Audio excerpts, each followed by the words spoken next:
адамның жаратылуы жайында.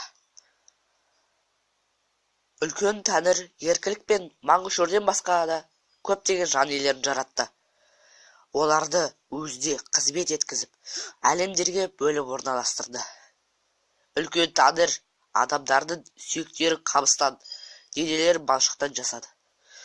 Содан соң олардың құлақтары мен мұрындарына деміріледі.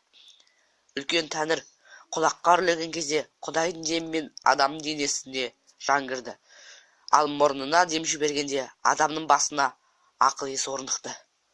Сөйтіп ақыл ойы бар тірі адам, тіршілік иесі пайда болды. Үлкен Тәңір осылайша 7 еркекті дүниеге келтірген. Оған қоса сонша ағаш жаратты.